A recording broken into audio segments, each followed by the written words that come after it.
সুপ্রিয় দর্শক, এই মুহূর্তের সবথেকে বড় খবর।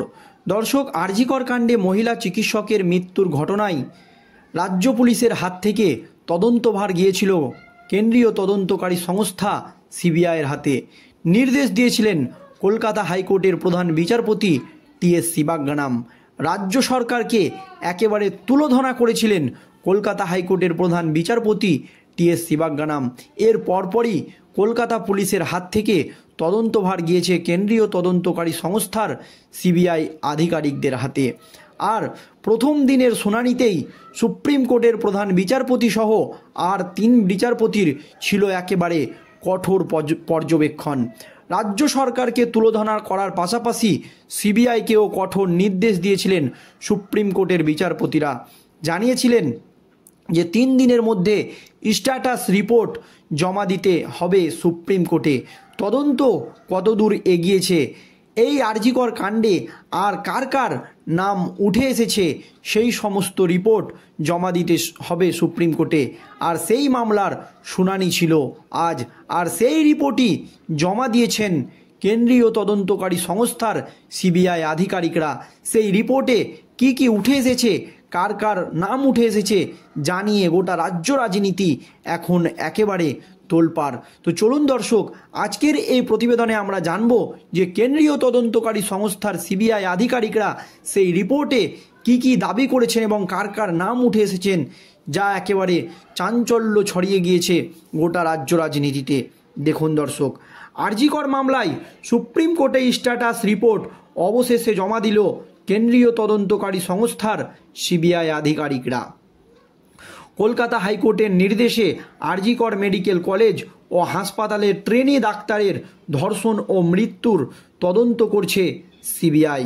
বৃহস্পতিবার এই মামলার তদন্তের অগ্রগতি নিয়ে সুপ্রিম কোর্টে স্ট্যাটাস রিপোর্ট জমা দিল কেন্দ্রীয় তদন্তকারী সংস্থা।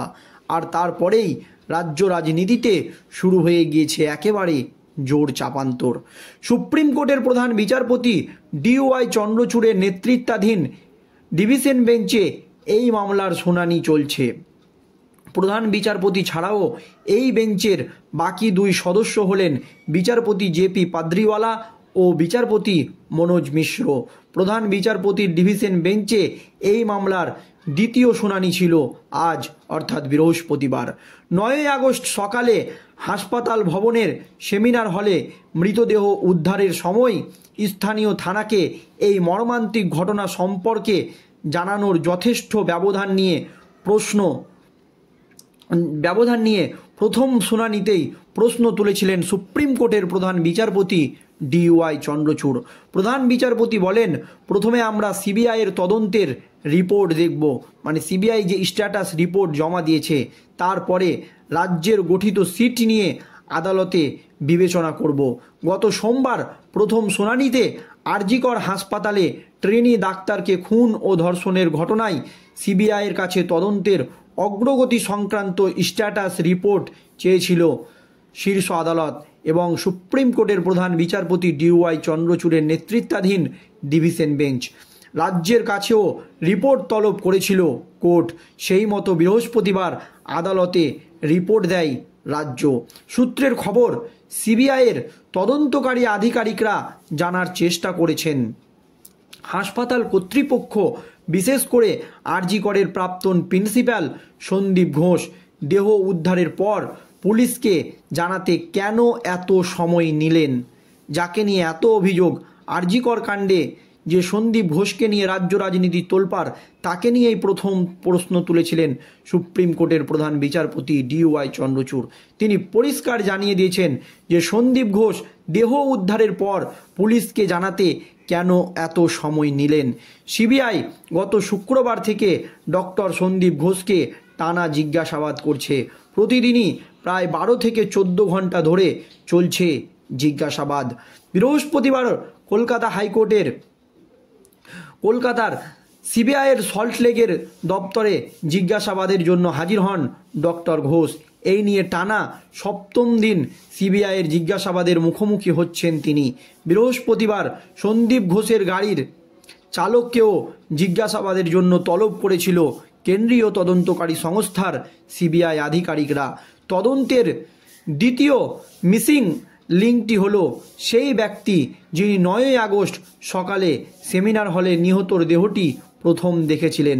সূত্রের খবর, আরজিকর মেডিকেল কলেজ ও হাসপাতালে বেশ কয়েকজন নন মেডিকেল কর্মীকে জিজ্ঞাসাবাদ করেও তদন্তকারী আধিকারিকরা এখন সেই ব্যক্তিকে শনাক্ত করতে পারেনি যিনি প্রথম দেহটি দেখতে পেয়েছিলেন। এই আরজিকর কাণ্ডে মহিলা চিকিৎসকের মৃত্যুর ঘটনায় যে প্রথম দেহটি দেখেছিলেন তাকে কিন্তু এখনও শনাক্ত করতে পারেনি কেন্দ্রীয় তদন্তকারী সংস্থার আধিকারিক থেকে শুরু করে রাজ্যের পুলিশ। এমনই কিন্তু জানা যাচ্ছে। যাদের জিজ্ঞাসাবাদ করা হয়েছে তারা পরস্পর বিরোধী বক্তব্য দিয়েছে, এমনই দাবি করা হয়েছে সিবিআইয়ের সেই রিপোর্টে। তদন্তকারী আধিকারিকদের মতে যিনি প্রথম দেহটি দেখতে পেয়েছিলেন তাকে শনাক্ত করতে পারলেই এই বিষয়ে বহু প্রশ্নের উত্তর পাওয়া যাবে। গত 9ই আগস্ট আরজিকর হাসপাতাল চত্বরে রহস্যজনক পরিস্থিতিতে এক ট্রেনি চিকিৎসকের দেহ উদ্ধার হয়। তাকে ধর্ষণ করে খুন করা হয় বলে অভিযোগ উঠে। এই ঘটনায় এখনও পর্যন্ত একজনকে গ্রেপ্তার করেছে পুলিশ।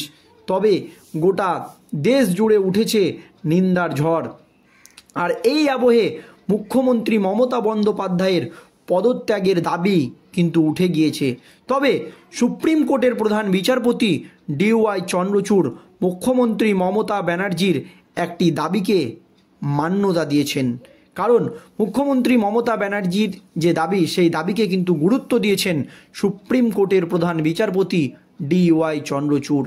কারণ মুখ্যমন্ত্রী মমতা ব্যানার্জি বারবার দাবি করে আসছেন যে ডাক্তারি চিকিৎসক বা যারা পড়ুয়া রয়েছেন জুনিয়র চিকিৎসক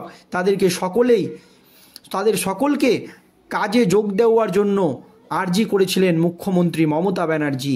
আর আর্জি করে পড়ুয়া চিকিৎসককে ধর্ষণ ও খুনের ঘটনার প্রতিবাদে লাগাতার আন্দোলন চালিয়ে যাচ্ছে জুনিয়র ডাক্তাররা। এর জেরে ব্যাপক প্রভাব পড়েছে সরকারি ও বেসরকারি হাসপাতালগুলিতে। অসহায় অবস্থায় রোগীদের পরিবার। মঙ্গলবার ছিল সুপ্রিম কোর্টের স্বতঃপ্রণোদিত মামলার শুনানি।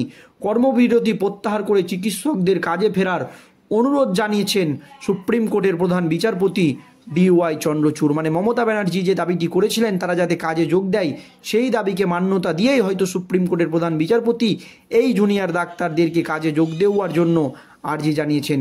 কিন্তু সেই অনুরোধে কাজ হলো না।